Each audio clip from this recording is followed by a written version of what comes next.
Hello students, welcome to our YouTube channel career planet. Straight line motion, 1D motion के बाद आज हम start करने वाले हैं 2 डायमेंशनल मोशन। तो 1D मोशन में आपने देखा स्ट्रेट लाइन मोशन है, तो 1D मोशन में ओनली 1 कोऑर्डिनेट वेरी करता है आउट ऑफ 3। तो 2D मोशन में फिर कितने कोऑर्डिनेट वेरी करेंगे? 2। तो out of 3 coordinates 2 coordinates very करते हैं। तो out of 3 coordinates 2 coordinates very करेंगे। हम यहां पर ले रहे हैं एक x कोऑर्डिनेट, एक y कोऑर्डिनेट। तो एनी 2 कोऑर्डिनेट्स वेरी करेंगे। जैसे आप देखो मोशन ऐसा हो सकता है, मोशन इस तरह से भी हो सकता है। तो आप देखो यहां पर पार्टिकल A पॉइंट पर है, अब पार्टिकल B पॉइंट पर आ गया, राइट। तो B पॉइंट पर इसका x कोऑर्डिनेट हो जाएगा x और y कोऑर्डिनेट हो जाएगा y, और स्टार्ट होता है 0 0 से। सो 0 से x वेरिएशन हुआ एंड 0 से y वेरिएशन हुआ। दोनों कोऑर्डिनेट वेरी करते हैं, x भी कोऑर्डिनेट वेरी करेगा और y कोऑर्डिनेट भी वेरी करेगा, right. So what is 2 dimensional motion? If 2 coordinates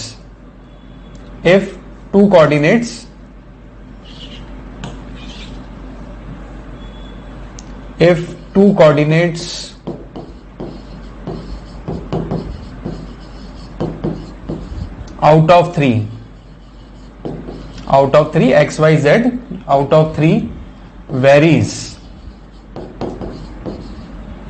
then motion is called 2 dimensional motion.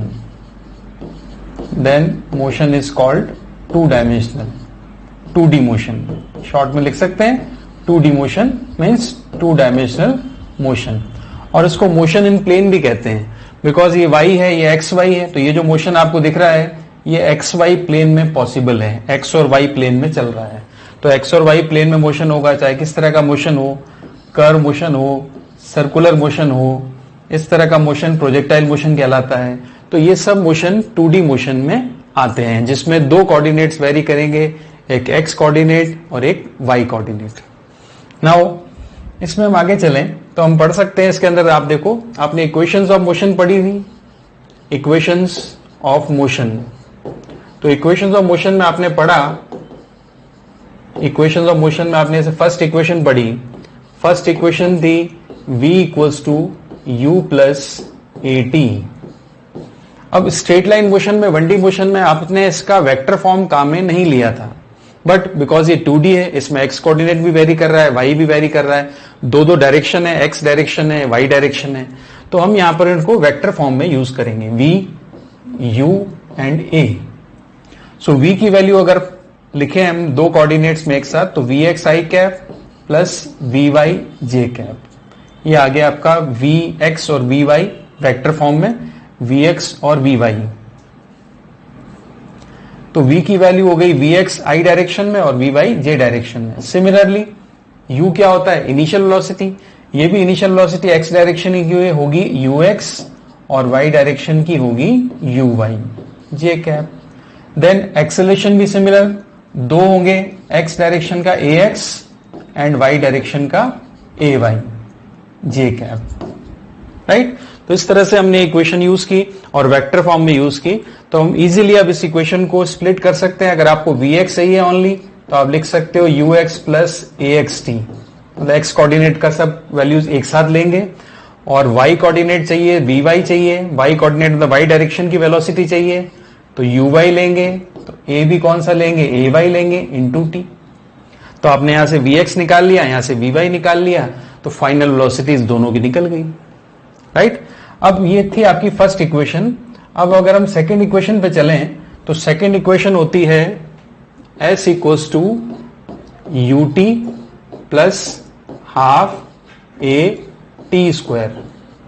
अब बिकॉज वेक्टर फॉर्म है तो वेक्टर फॉर्म लिख देते हैं। सिमिलर, अब ये x पे अगर आपको x चाहिए, मतलब डिस्प्लेसमेंट ऑन x डायरेक्शन, तो आप लिखोगे इसको uxt plus half ax t square, uxt plus half ax t square. और आपको y का डिस्प्लेसमेंट चाहिए sy, तो आप लिखेंगे uy t plus half ay t square. इस तरह से आपने sx निकाला, sy निकाला, दोनों डायरेक्शन का, x डायरेक्शन का डिस्प्लेसमेंट अलग, y डायरेक्शन का डिस्प्लेसमेंट अलग अलग निकलेगा, फिर आप टोटल डिस्प्लेसमेंट के लिए इसको कंबाइन कर सकते हैं। एस इक्वल्स टू होता है एस एक्स आई कैप प्लस एस वाई जे कैप। अगर आपको टोटल डिस्प्लेसमेंट चाहिए एस, तो ये एस एक्स यहां से निकाला आपने, यहां पुट कर देंगे, एस वाई निकाला, एस एक्स एस वाई दोनों निकाल के यहां पुट कर देंगे आप, तो टोटल डिस्प्लेसमेंट वेक्टर आपको मिल जाएगा। और अगर डिस्प्लेसमेंट का मैग्नीट्यूड चाहिए तो वो भी आपको निकालना आता है। डिस्प्लेसमेंट का मैग्नीट्यूड वो होगा अंडर रूट में s x square plus s y square.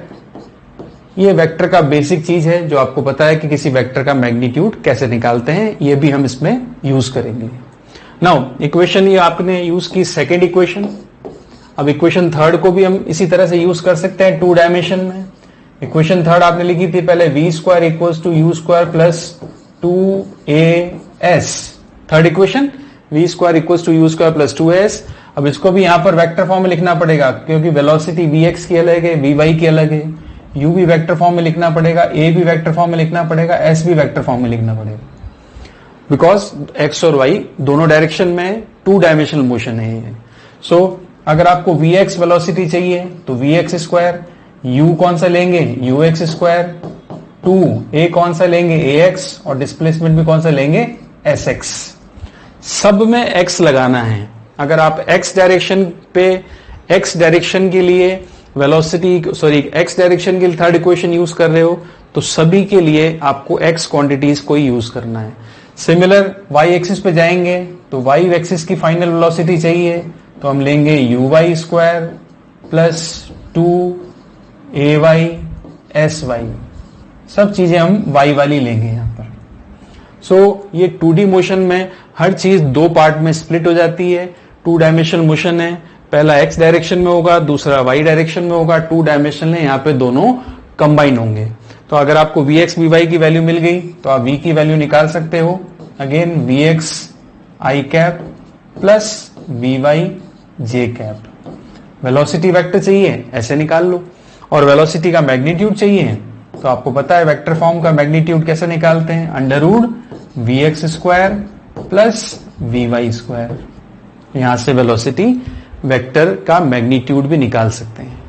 तो इस तरह से हम x और y दोनों के कॉम्बिनेशन को लेकर चलेंगे, बिकॉज ये मोशन कौन सा है 2D मोशन है। सो 2D मोशन स्टार्ट करते हैं। सो 2 डायमेंशन मोशन में यहां पर हमें खास जो पढ़ना है, हमें वो पढ़ना है प्रोजेक्टाइल मोशन। 2 डायमेंशन का एक मोशन है प्रोजेक्टाइल मोशन जो हम यहां पर पढ़ेंगे। तो प्रोजेक्टाइल मोशन क्या होता है, देखो बेटा, a particle thrown in the space which moves under the effect of gravity only is called projectile and the motion is called projectile motion. अब ऐसी चीज, ऐसा ऑब्जेक्ट कोई भी जिसको आपने स्पेस में थ्रो कर दिया, और स्पेस में थ्रो करेंगे तो कौन सी फैक्टर काम करेगा स्पेस में, ग्रेविटी। ओनली ग्रेविटी जो है, मतलब ग्रेविटेशन फोर्स उस बॉडी पर वर्क करता है। तो ग्रेविटी के अंदर, ओनली ग्रेविटी के अंदर जो मोशन होगा, और आपने स्पेस में थ्रो कर दिया इसको, तो इस मोशन को कहते हैं प्रोजेक्टाइल मोशन। और जो बॉडी आपने थ्रो की है इट इज कॉल्ड प्रोजेक्टाइल। जो बॉडी आप थ्रो कर रहे हो, बॉडी को तो बोलते हैं प्रोजेक्टाइल और मोशन को बोलते हैं प्रोजेक्टाइल मोशन। या फिर इसका दूसरा नाम हम कह सकते हैं पैराबोलिक मोशन। प्रोजेक्टाइल मोशन और पैराबोलिक मोशन, पैराबोलिक मोशन भी बोलते हैं इसको, प्रोजेक्टाइल मोशन के साथ साथ इसको पैराबोलिक मोशन भी बोलते हैं। अब पैराबोलिक मोशन का एग्जाम्पल या प्रोजेक्टाइल मोशन का एग्जाम्पल देखें तो उसके बहुत सारे एग्जाम्पल आपने देखें। बॉडी को एयर में, स्पेस में, एटमॉस्फेयर में थ्रो करना है, तो कोई भी क्रिकेट बॉल अगर हवा में थ्रो करते हैं, जैसे आपने देखा हो ग्राउंड में क्रिकेट बॉल अगर फील्डर के पास है, फील्डर बिल्कुल जो बाउंड्री प्लेयर है उसके पास बॉल है, तो बॉल उठा के थ्रो करता है और विकेट कीपर तक वो बॉल डायरेक्ट आती है, तो ये जो बॉल का मोशन कंप्लीट होगा इसको कहते हैं प्रोजेक्टाइल मोशन। दूसरा, आपने फुटबॉल देखी होगी, ग्राउंड में फुटबॉल खेलते हैं, फुटबॉल को जब किक मारता है प्लेयर, तो जो फुटबॉल का जो मोशन होगा वो भी कौन सा मोशन है, प्रोजेक्टाइल मोशन। ठीक है, तो हम यहां पर एग्जाम्पल लिख सकते हैं प्रोजेक्टाइल मोशन के। एग्जाम्पल आप लिख सकते हो, motion of football, motion of football और cricket ball, motion of football और क्रिकेट बॉल, इस तरह का एग्जाम्पल है। तो हवा में थ्रो करने के बाद वो बॉडी ग्रेविटी में जब वापस ग्राउंड पर लौटती है इसको अपन कहते हैं प्रोजेक्टाइल मोशन। फुटबॉल के केस में वही है, क्रिकेट बॉल के केस में वही है। फिर आपने जेवलिन थ्रो देखा होगा, जेवलिन थ्रो करते हैं हवा में ऐसे, तो जेवलिन थ्रो में वो थ्रो करते ही वापस रिटर्न होता है ग्राउंड पर। तो ये सब प्रोजेक्टाइल मोशन के एग्जाम्पल हैं। अब एक डायग्राम देखते हैं प्रोजेक्टाइल मोशन का। देखो आप, ये प्रोजेक्टाइल मोशन का डायग्राम है। ये आपकी बॉल है, इसको आप बॉल भी कह सकते हो, पार्टिकल कह सकते हो, ऑब्जेक्ट कह सकते हो, फुटबॉल कह सकते हो, कुछ भी कह सकते हो। इसको मैंने हवा में थ्रो कर दिया, मैंने इसको u initial velocity the. u is called initial velocity, क्योंकि मुझे थ्रो करना पड़ेगा तो इनिशियली मुझे इसको थ्रो करना पड़ेगा, तो इनिशियली मुझे इसको स्पीड देनी पड़ेगी और मैंने इसको स्पेस में थ्रो कर दिया। सो इनिशियल स्पीड मैंने इसको दे दी u। यहां पर थीटा एंगल है, थीटा को बोलते हैं angle of projection, angle of projection, कि आपने किस एंगल पर प्रोजेक्ट किया है। तो एंगल ऑफ प्रोजेक्शन होगा थीटा एंगल ऑफ प्रोजेक्शन है। ये इस थीटा को बोल रहे हैं एंगल ऑफ प्रोजेक्शन, राइट। अब ये थीटा पे बॉल को या बॉडी को या ऑब्जेक्ट को आपने एयर में थ्रो कर दिया। अब ये बॉडी जब हवा में जाएगी तो ग्रेविटी इफेक्ट होगा, ग्रेविटेशन एक्सेलेरेशन लगेगा, ग्रेविटी बोल सकते हैं, ग्रेविटेशनल एक्सेलेरेशन बोल सकते हैं। उसकी वजह से बॉडी जो है, बॉडी धीरे धीरे अर्थ की तरफ अट्रैक्ट हो रही है। ये देखो अट्रैक्शन है, या इसको जी कह सकते हो आप। ग्रेविटेशन एक्सेलेरेशन है, ग्रेविटेशन एक्सेलेरेशन कंटिन्यू वर्क करेगा, कंटिन्यूअसली कांस्टेंट है। ग्रेविटेशन एक्सेलेरेशन है, ड्यू टू ग्रेविटी है, ड्यू टू अर्थ है, ये कॉन्स्टेंटली वर्क करेगा थ्रू आउट द मोशन। और इसकी डायरेक्शन आपको पता है वर्टिकली डाउनवर्ड्स होती है, तो थ्रू आउट द मोशन ये वर्क करता रहेगा। तो बॉडी को आपने ऐसे थ्रो किया, जी एक्ट हो रहा है इस पर, तो ये इसका पाथ टर्न करेगा, जी एक्ट कंटिन्यूअसली होता रहेगा। फिर ये यहां तक टॉप पर पहुंचने के बाद, ये टॉप हाइट है, टॉप पॉइंट ये वाला है, उसके बाद फिर ग्रेविटी एक्ट होगी तो ये वापस ग्राउंड की तरफ आता है। तो इस तरह से मोशन कंप्लीट होता है। It's called projectile motion, right. अब यहां पर एक चीज और देखें, थीटा एंगल है, वेलोसिटी आपने u दी है, तो u वेलोसिटी के हम कंपोनेंट्स कर सकते हैं। u का x कंपोनेंट होगा ux, इसकी वैल्यू होगी u cos थीटा, और u का वर्टिकल कंपोनेंट होगा uy, इसकी वैल्यू होगी u sin थीटा। अब यहां पर हम कंपोनेंट्स क्यों कर रहे हैं, u के कंपोनेंट्स क्यों किए हमने, कि u का कंपोनेंट हो गया u cos थीटा और u का एक कंपोनेंट हो गया u sin थीटा। तो कंपोनेंट्स की हमने यहां पर कंपोनेंट्स किए, इसकी क्या जरूरत पड़ी हमें, उसके लिए आप देखो बेटा, इंपॉर्टेंट नोट है, important note. Projectile motion can be considered as two mutually perpendicular motions which are independent of each other, right. So important point है, projectile motion can be considered as two mutually perpendicular motions. अब two mutually perpendicular motion कौन सा हो गया, first हो गया horizontal, means on x axis, और second हो गया vertical, means on Y axis. तो प्रोजेक्टाइल मोशन वैसे है 2D मोशन, बट उस 2D मोशन को हम दो म्यूचुअली परपेंडिकुलर मोशन, जो दोनों 1D होंगे, फर्स्ट 1D मोशन आएगा, इसको कह सकते हैं फर्स्ट 1D मोशन। ये 1D मोशन हुआ, फर्स्ट 1D होगा on x axis, second 1D होगा, ये भी 1D है, ये होगा वाई एक्सिस पर। मतलब आपका है तो 2D मोशन, बट उसको आप कैसे कंसिडर करोगे, consider as two perpendicular motions, means आप कह सकते हो 2 1D motions, 2 1 dimensions motions, 2 1D motions की तरह कंसिडर करोगे। सो 1D प्लस 1D क्या होता है, 2D। तो 1D प्लस 1D क्या हो जाएगा, 2D। तो 2D पढ़ना तो है, मगर हम कैसे पढ़ेंगे इसको, 2 1D मोशंस में ब्रेक करके, 2 1D मोशंस में डिवाइड करके पढ़ेंगे। तो पहला होगा हॉरिजॉन्टल, मतलब पहला मोशन x पर, और दूसरा मोशन होगा y पर, और ये दोनों मोशन इंडिपेंडेंट है एक दूसरे पर, इंडिपेंडेंट है। x का मोशन का y से कोई लेना देना नहीं है, और y के मोशन का x से कोई लेना देना नहीं है। हालांकि ऑब्जेक्ट आपका एक ही है, x का मोशन अलग और y का मोशन अलग, राइट। तो हम देखते हैं इसको, देखो बेटा, प्रोजेक्टाइल मोशन को 2 1D मोशन में कैसे डिवाइड करेंगे। ये आपका प्रोजेक्टाइल मोशन है, ये आपका प्रोजेक्टाइल मोशन है। फर्स्ट मोशन होगा हॉरिजॉन्टल, सेकंड होगा वर्टिकल। अब आप देखो, यहां से पार्टिकल स्टार्ट हो रहा है A से, और कहां पहुंच जाएगा, B पर, और ये एक पॉइंट ले लेते हैं top point C, right. So top point C ले लिया। अब हॉरिजेंटल मोशन की बात करें अगर, तो हॉरिजेंटल मोशन तो इसका सीधा ए टू बी है। मान लेते हैं ए से स्टार्ट हुआ और एंड कहां पे हुआ, बी पर। ए से शुरू हुआ, खत्म कहां होगा, बी पर, क्योंकि हॉरिजेंटली देखें तो ए से स्टार्ट हुआ था, बी पे जाके फाइनल पोजीशन उसकी बी है, तो ये ए बी हो गया हॉरिजेंटल मोशन, राइट। और वर्टिकल की बात करें तो वर्टिकल मोशन क्या होगा, ए टू सी गया, ए टू सी और वापस ग्राउंड पे आ जाएगा, तो A to C then C to B, वापस ग्राउंड पे आ गया, तो ये इसका वर्टिकल मोशन है, रिटर्न भी हो जाता है। तो ये ओनली वर्टिकल मोशन है, ये ओनली हॉरिजेंटल मोशन है। इन दोनों को आप कंबाइन करोगे तो इन दोनों के कॉम्बिनेशन से प्लस करेंगे तो आपको ये मोशन मिल जाएगा। ये एक्स और वाई दोनों मोशंस का कॉम्बिनेशन मान सकते हो। इसमें से एक्स अलग करो, वाई अलग करो। तो हमने यही पढ़ा अभी लास्ट केस में, लास्ट पॉइंट में हमने क्या पढ़ा था कि motion consider as a two mutually perpendicular, two 1D motions, पहला होगा हॉरिजेंटल, दूसरा होगा वर्टिकल। तो 2D मोशन को हम दो मोशंस में डिवाइड करके पढ़ेंगे। So first motion, second motion. अब इसकी क्वांटिटीज भी लिखे हम, क्योंकि मोशन अगर पढ़ना है तो आपको पता है मोशन पढ़ने के लिए हमें कौन कौन सी बेसिक क्वांटिटीज चाहिए। इनिशियल वेलोसिटी चाहिए, फाइनल वेलोसिटी चाहिए, एक्सेलरेशन होना चाहिए, डिस्प्लेसमेंट होना चाहिए, टाइम का पता होना चाहिए। तो वो सब चीजें हम यहाँ पर लिखते हैं अलग अलग, एक्स के लिए अलग लिखेंगे, वाई के लिए अलग लिखेंगे। अब आपको समझ में आया होगा मैंने यू के कंपोनेंट्स क्यों किए थे। यू का फर्स्ट कंपोनेंट क्या होगा, एक्स कंपोनेंट क्या होगा, यू एक्स, और जहां से एंगल दिया होता है वहां पर कंपोनेंट होता है कॉस। तो यहां पर क्या आएगा, यू कॉस थीटा। जिस एक्सिस से एंगल दे रखा है वहां पे कंपोनेंट कौन सा होगा, कॉस, और जिस एक्सिस से एंगल नहीं दे रखा वहां पर कंपोनेंट होगा साइन। तो ये आ गया you sine theta. So you cos theta and you sine theta. So initial velocity लिखता हूं मैं सबसे पहले यू एक्स पे, तो यू एक्स पे आएगा यू कॉस थीटा, और इनिशियल वेलोसिटी लिखूं वाई एक्सिस पर, तो ये आएगा यू साइन थीटा, राइट।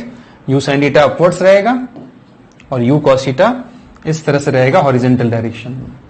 अब ये तो बात हुई स्टार्टिंग पॉइंट की, इनिशियल वेलोसिटी की। इस जगह पर इनिशियली वेलोसिटीज ये हैं, राइट। सो अब बात करते हैं वेलोसिटी के बाद इसमें एक्सेलरेशन की। सो एक्सेलरेशन तो आपको पता है, मैंने आपको पहले ही बताया, एक्सेलरेशन आपका कौन सा एक्सेलरेशन एक्ट हो रहा है थ्रू आउट द मोशन, वो है जी, डाउनवर्ड्स।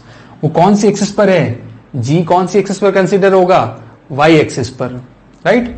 सो वाई एक्सिस पर कंसीडर होगा, इसका मतलब आप देखो ए एक्स जो होगा ये 0 होगा, और ए वाई जो होगा ये होगा जी, और डायरेक्शन होगी डाउनवर्ड्स। सबसे इंपॉर्टेंट बात बच्चों कि प्रोजेक्टाइल मोशन में जो फर्स्ट हॉरिजॉन्टल मोशन है वो उसमें एक्सेलरेशन 0 है, एक्सेलरेटेड मोशन नहीं है। फिर वो यूनिफॉर्म मोशन होगा कौन से एक्सिस का, एक्स एक्सिस का। बट वाई एक्सिस का जो मोशन है वो एक्सेलरेटेड है, उसमें जी अवेलेबल है, जी एक्ट करता है। सो अब हम फाइनल वेलोसिटी निकालें एक्स की, तो वी एक्स का फॉर्मूला आपको पता है क्या होता है, you x plus A x into T. First equation लगाई, फर्स्ट इक्वेशन कहां लगाई, एक्स एक्सिस पर, ओनली एक्सिस पर फर्स्ट इक्वेशन लगा रहे हैं। तो ए एक्स क्या है, 0 है, तो वी एक्स मतलब ये हमेशा यू एक्स के इक्वल होगा। मतलब final velocity on x axis is always equals to initial velocity of x axis.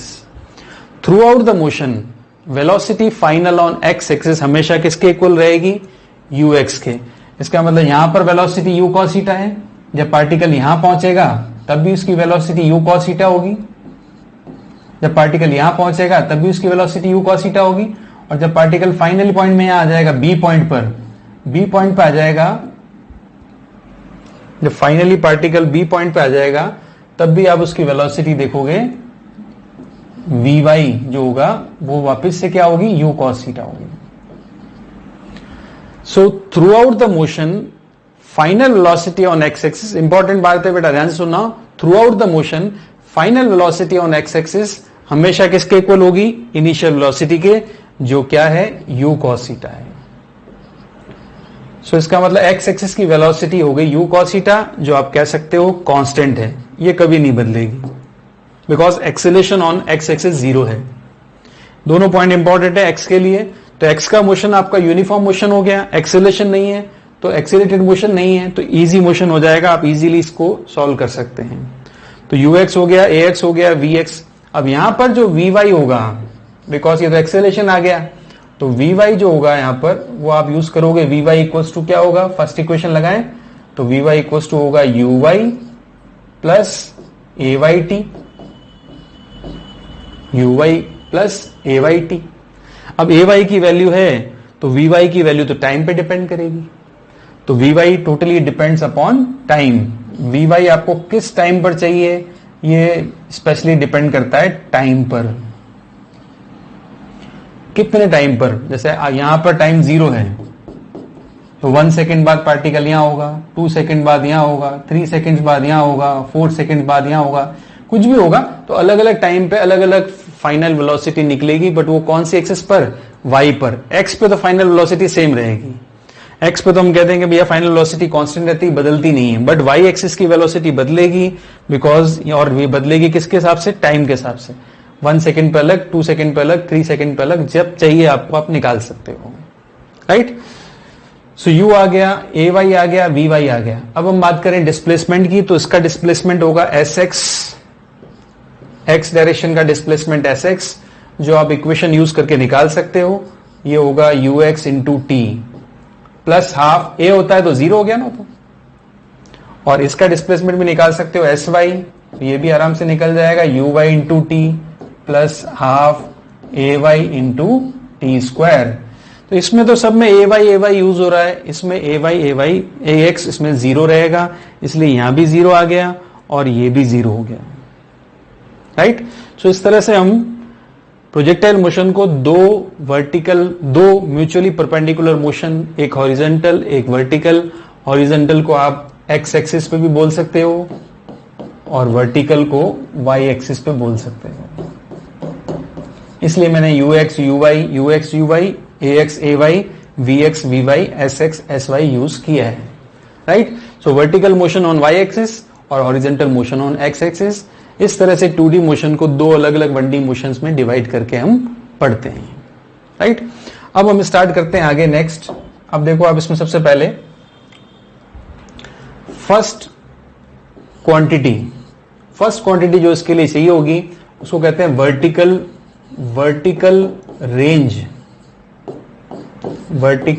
Range, और you can say maximum vertical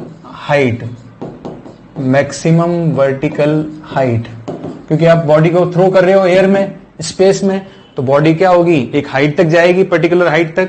तो आप देखो बॉडी ये इस तरह से है, आपने प्रोजेक्टाइल मोशन किया कंप्लीट, ये बॉडी ग्राउंड पे आ गई, ए से टॉप पर सी पर, और ये बी पॉइंट है इसका, राइट। सो वर्टिकल हाइट कौन सी एक्सिस पर आएगी, वर्टिकल हाइट निकालने के लिए हमें कौन सी एक्सिस पे जाना पड़ेगा, एक्स पे कि वाई पे, बोलो। हमें जाना पड़ेगा y एक्सिस पर, और y एक्सिस के लिए वर्टिकल हाइट निकालने के लिए जो हम इक्वेशन लगाएंगे वो हम लगाएंगे third equation, vy square equals to uy square plus 2ay sy, ये इक्वेशन हम लगाएंगे। सो आपको पता है बेटा uy की वैल्यू तो आपको पता ही है, uy तो है u sin थीटा, और टॉप मोस्ट हाइट पर पहुंच गए, इसके ऊपर नहीं जा रही है, तो इसके ऊपर नहीं जाएगी, इसका मतलब फाइनल वेलोसिटी क्या होगी, 0। अगर वेलोसिटी होती तो और ऊपर जाता ना, मैक्सिमम हाइट पे फाइनल वेलोसिटी हमेशा क्या होती है, 0 होती है, तो यहां पर फाइनल वेलोसिटी 0 है। तो vy की वैल्यू तो हमने रख दी 0, uy की वैल्यू रख दोगे आप u sin थीटा स्क्वायर हो गया प्लस 2। अब ay की वैल्यू क्या रखें, ay की वैल्यू वैसे तो आपको पता है g है, बट मैं बात कर रहा हूं साइन की। ay की वैल्यू साइन के साथ क्या रखेंगे, आप देखो दो साइन है, डायरेक्शन आपको पता है, दो डायरेक्शन होती है, अपवर्ड और डाउनवर्ड्स। अपवर्ड अगर आपने प्लस ले लिया, uy आपने क्या ले लिया, प्लस ले लिया, u sin थीटा प्लस का लिया, तो जो डाउनवर्ड डायरेक्शन में क्वांटिटी होगी वो नेगेटिव लेनी पड़ेगी, अपवर्ड डायरेक्शन की क्वांटिटी को पॉजिटिव लेना पड़ेगा। तो आपका जो g है वो कहां एक्ट हो रहा है, g एक्ट होता है डाउनवर्ड्स, तो ay की वैल्यू पुट करेंगे -g। क्या ये बात समझ में आ गई आपको, क्योंकि बॉडी को थ्रो कर रहे हैं ऊपर की तरफ, जी एक्ट हो रहा है नीचे की तरफ, तो जी यहां पर इस स्पीड को कम करेगा, एज ए रिटार्डेशन यूज होगा। और साइन कन्वेंशन के हिसाब से अपवर्ड डायरेक्शन पॉजिटिव, डाउनवर्ड होगी नेगेटिव, तो ए की वैल्यू, जी की वैल्यू डाउनवर्ड से, इसलिए माइनस में रखेंगे। अब ए वाई हो गया माइनस जी। अब एस वाई जो है, वाई डायरेक्शन का जो एस वाई है, ये है एच, वाई डायरेक्शन का डिस्प्लेसमेंट टॉप मोस्ट हाइट तक, ये क्या होगा, एच होगा, राइट। तो आप देखो यहां पर जो माइनस का 2gh इसको उधर ले आते हैं, 2gh इक्वल्स टू, यहां पे क्या आ जाएगा, U square sine square theta. तो h का फॉर्मूला मिला आपको U square sine square theta upon 2g। ये है प्रोजेक्टाइल मोशन में ऑब्टेन होने वाली maximum height. h equals to होगा you square sine square theta upon 2g। अब वर्टिकल हाइट का फॉर्मूला हमें मिल गया U square sine square theta upon 2g। अब इसमें वर्टिकल हाइट के केस में आगे चलें तो h का जो फॉर्मूला आपको मिला ये है u square sine square theta upon 2g।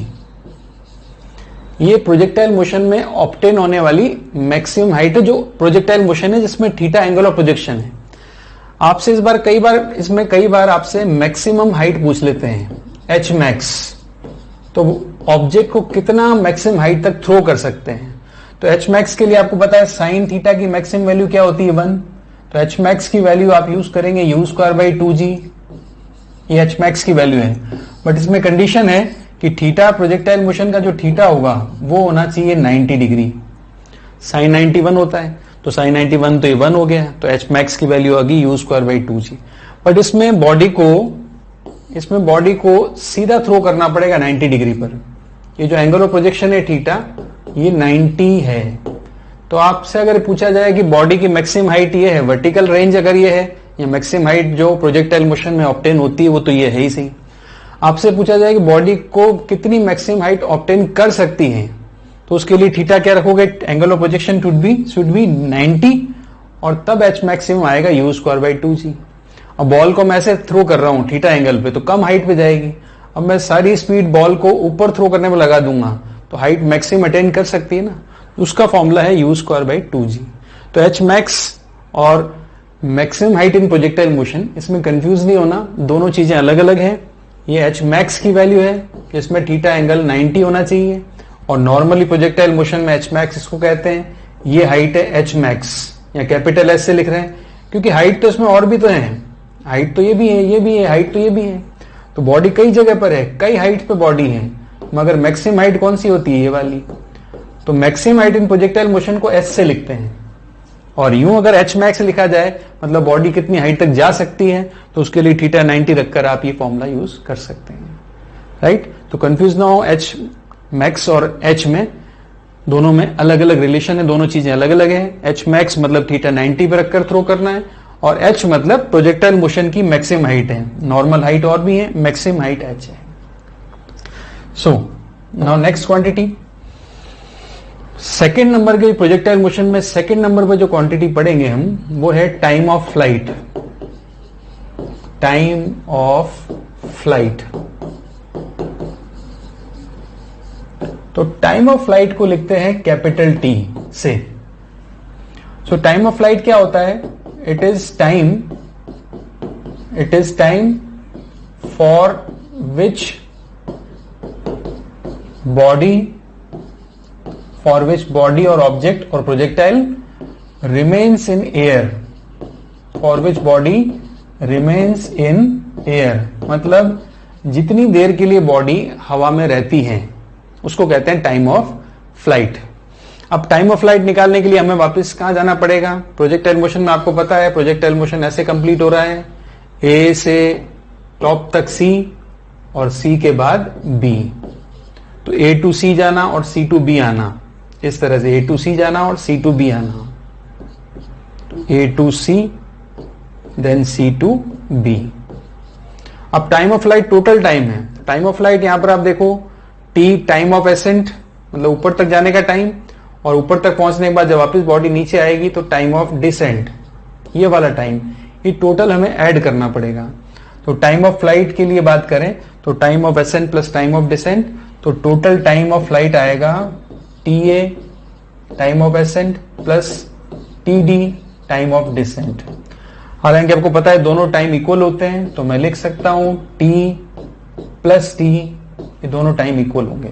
चाहे ऊपर टॉप तक जाने का टाइम हो, चाहे टॉप से बॉटम आने का टाइम हो, ऊपर हाइट तक जाने का टाइम और हाइट से वापस ग्राउंड तक लौटने का टाइम सेम होता है। सो T और T सेम है, तो मैंने लिख दिया 2T। ये T प्लस T क्या होगा? 2T। अब ये जो T निकाले हम, ये T निकालने के लिए हमें क्या करना पड़ेगा?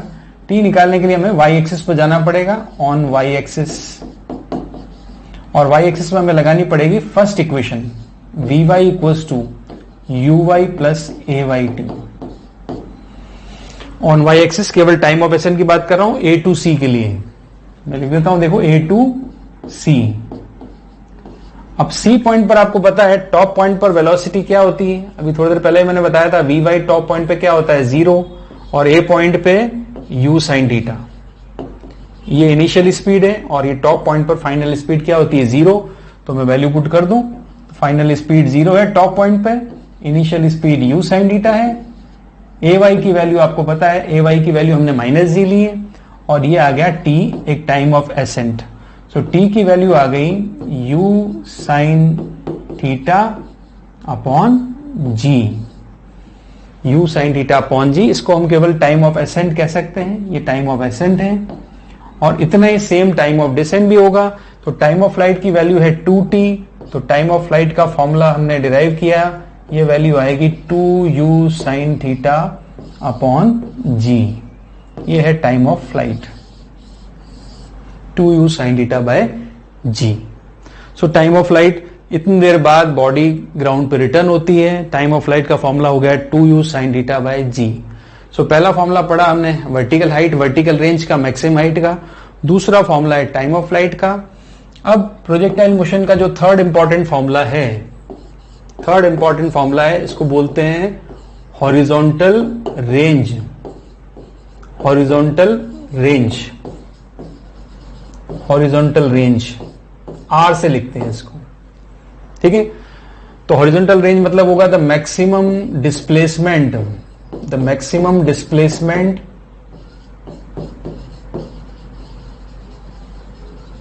in horizontal direction, in horizontal direction,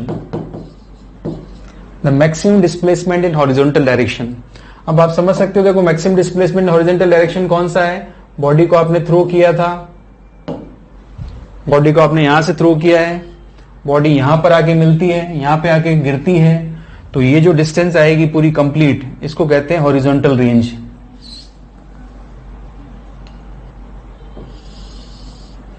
यहां से लेकर ये डिस्टेंस जो आएगी, it is called R, horizontal range.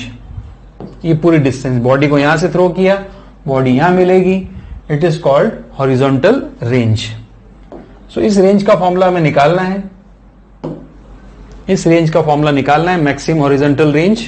वापस से बनाता हूं, देखो ये प्रोजेक्टाइल मोशन कंप्लीट हुआ, यहां से आपने शुरू किया था A से, टॉप तक जाके ग्राउंड पे वापस आता है B, इस डिस्टेंस को R कहते हैं, इट इज हॉरिजॉन्टल रेंज। सबसे इंपॉर्टेंट क्वांटिटी है हॉरिजॉन्टल रेंज प्रोजेक्टाइल मोशन में। सो R, अब R कौन सी एक्सिस पे निकलेगा?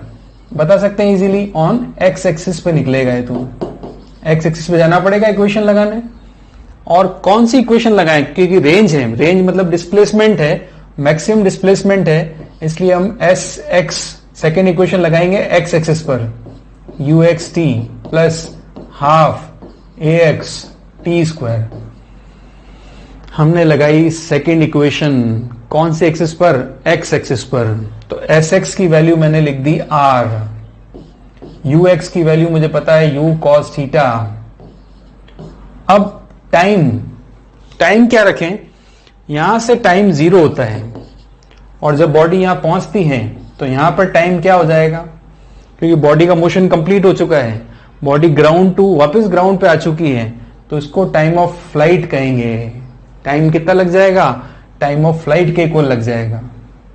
और आगे चलें तो हाफ AX क्या होगा, 0 होगा, AX 0 होगा, इसलिए आगे तो कुछ लिखना नहीं है, 0 हो गया। सो रेंज का फॉर्मूला होगा u cos theta into T, और टाइम का फॉर्मूला आपको पता है, तो R का फॉर्मूला हो गया u cos theta into T, और टी का फॉर्मूला है 2u sin theta by G, 2u sin theta by जी। ये रेंज का फॉर्मूला आपको मिलता है। अब इस फॉर्मूले को मैं अलग अलग तरीके से आपको लिख के बताऊं। देखो फॉर्मूला मिला आपको R equals to 2u cos theta into u sin theta upon G. ये फॉर्मूला आपको मिला। अभी जो हमने लास्ट लिखा फॉर्मूला ये रहा, 2u cos थीटा है, u sin theta upon G है, right. So 2u cos theta, u sin theta upon G. तो सबसे पहले हम इसको ऐसे लिख सकते हैं, देखो 2u cos थीटा को आप लिख सकते हो ux, और u sin थीटा को लिख सकते हो uy बाय जी, ऐसे लिख दिया। सपोज करें आपको cos थीटा नहीं दे रखा है और ux और uy दे रखे हैं, सीधा वैल्यू दे रखी है ux की और uy की, तो आप ये फॉर्मूला यूज करके रेंज निकाल सकते हो, क्योंकि ux और uy डायरेक्ट दे रखा है आपको। नेक्स्ट आप देखो r इक्वल्स टू, अब मैं इसको ऐसे लिखूंगा, देखो u स्क्वायर लिख दिया, u square u into u square हो गया, फिर मैंने अंदर लिख दिया 2 sin theta cos theta by जी। तो फिर r का फॉर्मूला क्या बन जाएगा, ये जो 2 sin थीटा cos थीटा है इसको हम लिख सकते हैं sin 2 थीटा, तो u square sin 2 theta upon G, ये सेकेंड फॉर्मूला बन जाएगा। आपको पता है 2 sin थीटा cos थीटा, जो 2 sin थीटा cos थीटा है इसकी जगह में क्या लिख सकता हूं, sin 2 थीटा, तो r का फॉर्मूला आ गया u square sin 2 theta by जी। ये रेंज का दूसरा फॉर्मूला है, ये फर्स्ट फॉर्मूला है, सेकेंड फॉर्मूला है। जो आपको यूज करना हो, जैसा डेटा गिवन हो आप उसको यूज कर सकते हो। सो रेंज का फॉर्मूला आ गया u square sin 2 theta by g. Now अब रेंज की अगर आगे बात करें, so maximum horizontal range, maximum horizontal range क्या होगी, मैक्सिमम हॉरिजॉन्टल रेंज वो देखो। R का फॉर्मूला आपने पढ़ लिया, R का फॉर्मूला है u square sin 2 theta by जी। तो R मैक्स क्या होगा, जब आपको पता है sin थीटा cos थीटा अगर दे रखा हो तो उसकी मैक्सिमम वैल्यू 1 होती है, तो इसकी वैल्यू 1 ले लो आप, इसको हटा दो, उसको 1 रख दो, मतलब मैक्सिमम आ गया। तो R मैक्स की वैल्यू क्या होगी, u स्क्वायर बाय जी, ये R मैक्स होगा। अब u square by g R max होगा, तो sin 2 थीटा क्या हुआ, sin 2 थीटा हो गया 1। अब sin 2 थीटा अगर 1 हुआ तो 1 किसकी वैल्यू होती है साइन में, sin 90 की, और sin 2 theta equals to sin 90, that means 2 theta equals to क्या हुआ 90, that means theta equals to क्या आया, थीटा इक्वल्स टू आ गया 45 degree. So for maximum range, अगर आपको मैक्सिमम रेंज अगर लानी है प्रोजेक्टाइल मोशन में, तो angle of projection should be 45 degree पर अगर आप थ्रो करोगे तो रेंज आपको मैक्सिमम मिलेगी। अब सपोज करें एक प्लेयर है ग्राउंड पे, जो प्लेयर है क्रिकेट खेल रहे हैं, क्रिकेट ग्राउंड है, बाउंड्री पे प्लेयर खड़ा है और उसको मैक्सिमम रेंज तक, तो उसको बहुत दूर दिख रहा है कि विकेट कीपर बहुत दूर खड़ा है, तो उसको बहुत दूर तक पहुंचानी है, तो उसको थीटा एंगल कितना रखना पड़ेगा 45, थीटा 45 पे रखेगा तो उसकी रेंज मैक्सिमम आएगी। देखो थीटा 45 पे रखेगा, रेंज मैक्सिमम आएगी इस तरह से, यह एंगल है 45 डिग्री पे रखेगा तो रेंज मैक्सिमम आएगी। और 45 से कम पे रखेगा, सपोज 45 से कम रखा उसने 30 पर, तो ये रेंज ये आएगी, इसके लिए एंगल हो गया 30 डिग्री पे रेंज ये आएगी। और अगर रेंज बढ़ा भी लेगा, और मतलब एंगल बढ़ा भी लेगा, अगर एंगल बढ़ा भी लिया उसने 30, 45 और सपोज करें 60 भी ले लिया उसने, तो भी रेंज यही आएगी। यहां पे एंगल 60 डिग्री ले लिया इसने, तो ज्यादा बड़ा एंगल लेंगे तो रेंज कम हो जाती है, ज्यादा कम लेंगे तो भी रेंज कम हो जाती है। सबसे ज्यादा रेंज कब मिलेगी, जब एंगल ऑफ प्रोजेक्शन क्या होगा 45 डिग्री। तो ये एक इंपॉर्टेंट पॉइंट है, ध्यान रखें बेटा। फॉर मैक्सिमम हॉरिजॉन्टल रेंज, एक तो मैक्सिमम हॉरिजॉन्टल रेंज कितनी होती है पता होना चाहिए आपको। मैक्सिमम रेंज है यू स्क्वायर बाई जी, और थीटा कितना होना चाहिए 45, थीटा 45 डिग्री होना चाहिए। Now next point, point number 5। Point number 5 है conditions for same horizontal range, same horizontal range, condition for same horizontal range. अब आप दो ऑब्जेक्ट्स को थ्रो कर रहे हो, रेंज उनकी सेम चाहिए, सेम रेंज चाहिए, मतलब R1 इक्वल्स टू R2 होना चाहिए। दो ऑब्जेक्ट्स हैं, दोनों को हम रेंज सेम हमें चाहिए, दोनों का रेंज सेम होना चाहिए। उसके लिए कंडीशन देखो, फर्स्ट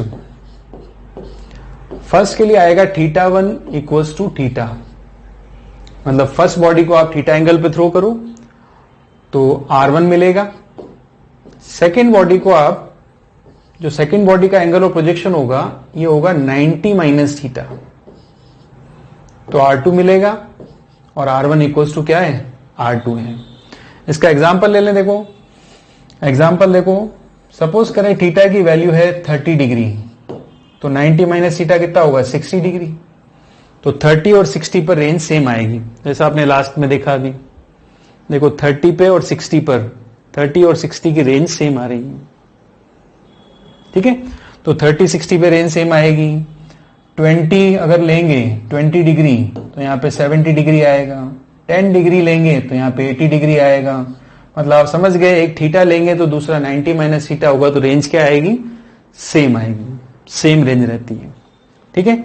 नेक्स्ट देखो सेकंड, इसमें आप देखो सेकंड केस है, ये फर्स्ट केस ले लेते हैं। फर्स्ट केस था पहला एंगल थीटा तो दूसरा 90 माइनस थीटा। सेकंड केस में आएगा फर्स्ट एंगल θ1, ये आएगा थीटा फ्रॉम हॉरिजॉन्टल या एक्स एक्सिस। फर्स्ट बॉडी को थ्रो करना है थीटा एंगल बना के, कहां से एक्स एक्सिस से। तो सेकंड बॉडी को थ्रो करो θ2, वो होगा थीटा फ्रॉम वाई एक्सिस। एक तो थीटा लो एक्स एक्सिस से, एक थीटा आप ले लो वाई एक्सिस से, तो दोनों केस में जो रेंज आएगी वो भी सेम आएगी। R1 हो गया या R2 हो गया, तो R1 इक्वल्स टू R2 मिलेगा, ठीक है। इसको भी आप समझ सकते हैं, देखो कैसे। पहला थीटा आपने लिया एक्स एक्सिस से, फर्स्ट थीटा लेंगे एक्स एक्सिस से, ये एंगल ऑफ प्रोजेक्शन हो गया थीटा, ये फर्स्ट बॉडी होगी, फर्स्ट बॉडी है। सेकेंड बॉडी को थ्रो किया आपने, थीटा एंगल कहां से लिया वाई एक्सिस से, तो ये सेकेंड बॉडी है। रेंज की बात कर रहा हूं मैं, रेंज यहां पे सेम होगी, बस बाकी चीजें तो अलग अलग होती है, रेंज आपकी सेम रहेगी। फर्स्ट थीटा यहां से लेंगे, दूसरा थीटा वर्टिकल से लोगे। अब फर्स्ट एंगल तो थीटा है, ठीक है, तो सेकेंड जो आपने थीटा लिया अगर वर्टिकल से लोगे तो एंगल ऑफ प्रोजेक्शन क्या होगा। अगर थीटा आपका वर्टिकल से है तो एंगल ऑफ प्रोजेक्शन क्या होगा 90 माइनस थीटा होगा। फर्स्ट एंगल लेना है एक्स एक्सिस से, तो एंगल ऑफ प्रोजेक्शन एक्स से लेते हैं। सेकंड केस में एंगल आपने वाई से ले लिया, तो एंगल ऑफ प्रोजेक्शन क्या बचा 90 माइनस थीटा बचा ना। तो इसके लिए R1 निकालेंगे, तो इसके लिए R1 आएगा u square sine 2 theta by g, ठीक है। R2 इस पे निकालो, तो R2 मतलब सेकेंड बॉडी के लिए, और एंगल ऑफ प्रोजेक्शन क्या है अब 90 माइनस थीटा है, तो साइन 2 मल्टीप्लाई किया हुआ 290 माइनस थीटा मतलब 180 माइनस 2 थीटा अपॉन जी, और साइन 180 माइनस 2 थीटा क्या होता है u square sine 2 theta by g. So R equals to u square sine 2 theta by जी, ये R1 की वैल्यू है, और R2 की वैल्यू भी देखो u square sine 2 theta by g आ गया, बिकॉज यहाँ पे 90 माइनस थीटा रखा, तो भी वही वाली वैल्यू सेम आ गई। इसका मतलब रेंज सेम होती है in two cases, theta first theta from horizontal, second theta from vertical, इसमें भी रेंज सेम रहेगी। नाउ थर्ड केस, एक केस और बना सकते हैं, देखो आप फर्स्ट एंगल लेंगे 45 माइनस अल्फा, और सेकेंड एंगल लेंगे 45 plus alpha. 45 minus alpha, 45 plus alpha. तो इन केसेस में भी क्या होगा, और ये देखो यहां पर 45 माइनस अल्फा और 45 प्लस अल्फा कर रहे हैं, alpha should be less than 45 degree, alpha should be less than 45 degree. अब सपोज करें अल्फा अगर 15 डिग्री है तो थीटा 1 की वैल्यू आएगी 30 डिग्री, और अल्फा अगर 15 डिग्री है, अल्फा की वैल्यू क्या ले रहे हैं 15 डिग्री, तो थीटा 1 की वैल्यू 30 और थीटा 2 की वैल्यू क्या आ जाएगी 60 आ जाएगी। तो आपको पता ही है रेंज तो सेम होनी है।